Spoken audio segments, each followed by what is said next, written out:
Assalamualaikum warahmatullahi wabarakatuh. Saya Nisha Anggraini dengan NIM A1C225028 dari program studi Pendidikan Matematika Ruang R001.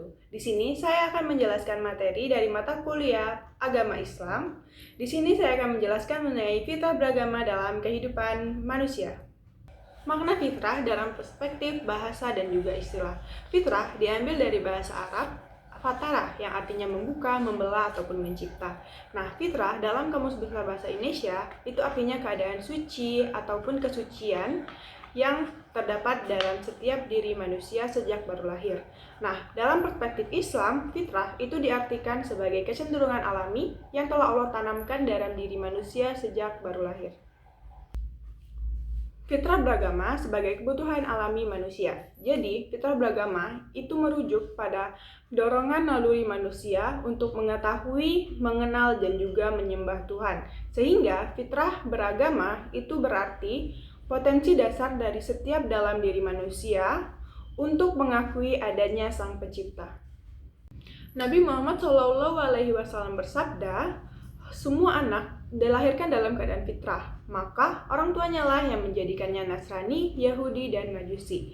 Nah, ini berarti setiap orang itu dilahirkan dalam keadaan suci. Namun, faktor lingkungan, orang tua, pendidikan, dan juga budayanya lah yang dapat mempengaruhi keagamaan anak tersebut. Fitrah beragama dalam perspektif psikologi Islam. Dalam psikologi Islam, fitrah beragama itu diartikan pada potensi dasar dari setiap manusia yang Allah ciptakan dari diri manusia. Jadi, fitrah beragama itu tidak hanya sebatas kebutuhan spiritual saja, tetapi juga menjadi bagian integral diri manusia. Fitrah beragama memiliki ciri-ciri sebagai berikut. Yang pertama, universal, di mana fitrah beragama ini dimiliki oleh setiap manusia tanpa memandang latar belakang. Yang kedua, suci. Fitrah beragama itu tidak terkontaminasi dosa sejak baru lahir. Nah, yang terakhir itu mengarahkan kepada tauhid. Secara alami, fitrah beragama cenderung untuk menyembah Allah yang Maha Esa. Kajian psikologi modern itu juga menunjukkan bahwa manusia sejak kecil itu memiliki kecenderungan untuk mengetahui ataupun mengakui adanya kekuatan adikodrati. Nah, fitrah beragama ini dapat berkembang melalui pendidikan yang baik, lingkungan yang kondusif, serta pengetahuan spiritual yang mendalam.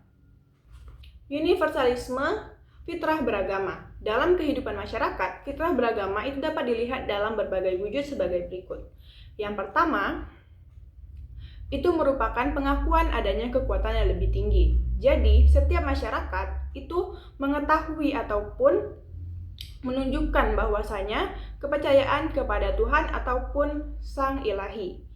Nah, yang kedua, itu merupakan tata cara ataupun ritual, di mana setiap masyarakat dan agama itu memiliki tata cara untuk beribadah yang berbeda-beda. Yang ketiga, itu merupakan norma-norma dan juga etika, di mana agama itu menjadi dasar norma dan etika dalam masyarakat. Yang keempat ataupun yang terakhir, itu merupakan cerita kosmologi. Jadi, setiap peradaban itu memiliki cerita dan juga kisah-kisah mitos tersendiri, sehingga fitrah beragama ini tidak dapat dipisahkan dalam setiap diri manusia sepanjang zaman. Peran fitrah beragama dalam membentuk moral dan juga perilaku sosial manusia. Yang pertama, fitrah beragama sebagai sumber moral. Nah, manusia pada dasarnya itu menyukai kejujuran, menolak kezaliman, dan juga merasakan kedamaian saat melakukan kebaikan. Sehingga agama itu tidak menciptakan moral dari nol, tetapi hanya mengarahkan dan juga menyempurnakan moral tersebut. Sehingga apabila tidak ada fitrah beragama, maka moral pada dalam diri manusia ini dapat tersesat dan juga dapat disalahgunakan. Yang kedua, fitrah beragama dalam perilaku sosial masyarakat.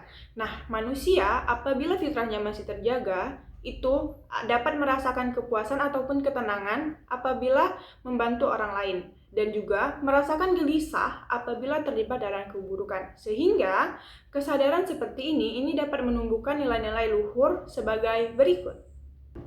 Yang pertama, akan lahir rasa tanggung jawab, di mana manusia itu akan tergerak ataupun terdorong untuk membantu fakir miskin, yatim piatu, dan juga yang sedang membutuhkan. Yang kedua, itu akan lahirnya toleransi, di mana kebencian terhadap perbedaan itu bukan merupakan suara dari fitrah, melainkan suara dari nafsu dan juga ego. Dan yang terakhir, itu akan lahirnya solidaritas sosial, di mana manusia itu merupakan makhluk sosial.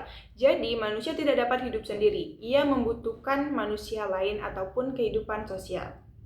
Nah, jadi dalam kehidupan modern yang kerap diwarnai dengan individualisme dan materialisme, peran fitrah beragama itu sangat penting, di mana dengan kita kembali kepada fitrah, kita itu dapat menumbuhkan nilai-nilai gotong royong, empati, dan juga solidaritas yang merupakan fondasi bagi masyarakat yang sehat dan juga beradab.